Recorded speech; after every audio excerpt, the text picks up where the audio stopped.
আসসালামু আলাইকুম। এর আগে আমরা জেনেছিলাম রমাদানের 10টি করণীয় কাজ সম্পর্কে। আজকে আমরা জানবো রমাদানের 10টি বর্জনীয় কাজ সম্পর্কে। যে কাজগুলো থেকে বিরত থাকতে পারলে আপনার আমার রমাদানটা আরো সুন্দরভাবে ফুটে উঠবে। প্রথমত, গীবত, পরনিন্দা ও ঝগড়া থেকে নিজেকে বিরত রাখা। গীবত, পরনিন্দা ও ঝগড়া থেকে বিরত থাকতে পারলে আপনি আপনার রমাদানকে আরো সুন্দর এবং আমলময় করে তুলতে পারবেন। দ্বিতীয়টি হচ্ছে অযথা মোবাইল ফোন বা সোশ্যাল মিডিয়াতে সময় নষ্ট না করা। আমাদের মতো ইয়াং জেনারেশনের বেশিরভাগ মানুষই স্কুল, কলেজ, ভার্সিটি অফ থাকার কারণে রোজার মাসে অযথা বেশিরভাগ সময় কাটিয়ে দেয়।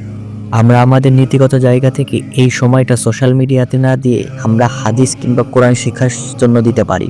3 নম্বরটি হচ্ছে ইফতারে অতিরিক্ত খাবার অপচয় না করা। আমাদের সমাজের বেশিরভাগ সময় দেখা যায় আমরা অতিরিক্ত খাবার নিয়ে ইফতারে বসি, কিন্তু সেই খাবারগুলো আমরা পুরোপুরিভাবে শেষ করতে পারি না। এতে দেখা যায় বেশিরভাগ খাবারই অপচয় হিসেবে থেকে যায়। চতুর্থ যে বিষয়টি আছে সেটি হচ্ছে ফরজ নামাজে অবহেলা না করা। এমনিতে রমাদান মাসে আমাদের বেশি থেকে বেশি ফরজের সাথে নফল ইবাদত করা উচিত, কিন্তু সেখানে দেখা যায় আমরা ফরজ নামাজটুকু পড়তে গড়িমসি করে ফেলি। এটা বেশিরভাগ ঘটে মহিলা মানুষের ক্ষেত্রে, কারণ তারা ইফতারি এবং অন্যান্য কাজে ব্যস্ত থাকে, যার ফলে তারা ফরজ সালাত কিংবা ইবাদতে ঠিকমতো সময় দিতে পারে না। পঞ্চম যে বিষয়টি হচ্ছে নিজের রাগকে দমন করতে পারা। রমাদান মাসে রোজা থাকার ফলে আমরা বেশিরভাগ মানুষই নিজের রাগকে নিয়ন্ত্রণ করতে পারি না, কিন্তু এই রমাদানে নিজের রাগকে নিয়ন্ত্রণ করতে পারা সবথেকে বড় একটি চ্যালেঞ্জ। ষষ্ঠ নম্বর যে বিষয়টি আছে সঠিক সময়ে সাহারি করা। আমরা অনেকেই সাহারি অনেক আগে অথবা অনেক পরে করে ফেলি। আমাদের সকলের উচিত সঠিক সময়ে সাহারি করে নিজের আমলের জন্য কিছু সময় বের করে রাখা। সপ্তম যে বিষয়টি হচ্ছে রাত জেগে অতিরিক্ত গল্প বা কোনো কাজ না করা। আমরা অনেকেই রাত জেগে কোনো কাজ করে থাকি কিংবা পড়াশোনা করে থাকি।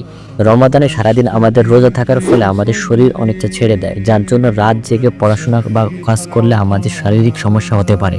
অষ্টম যে বিষয়টি আছে রমাদানকে শুধুমাত্র উৎসব হিসেবে না নেওয়া, এটি একটি আমল হিসেবে নেওয়া।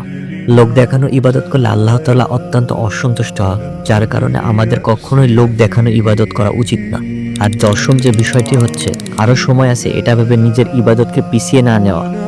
কারণ আপনি যদি ইবাদতে কনসিস্টেন্সি ধরে না রাখেন তাহলে একটা পর্যায়ে আপনি ইবাদতে একদমই পিছিয়ে যাবেন, আপনি ইবাদতের কোনো কিছু করতে পারবেন না। তাই আল্লাহ তাআলা আমাদের রমাদানের এই 10টি বর্জনীয় কাজ থেকে দূরে রাখুক এবং সঠিকভাবে আমল করার তৌফিক দান করুক। আমিন।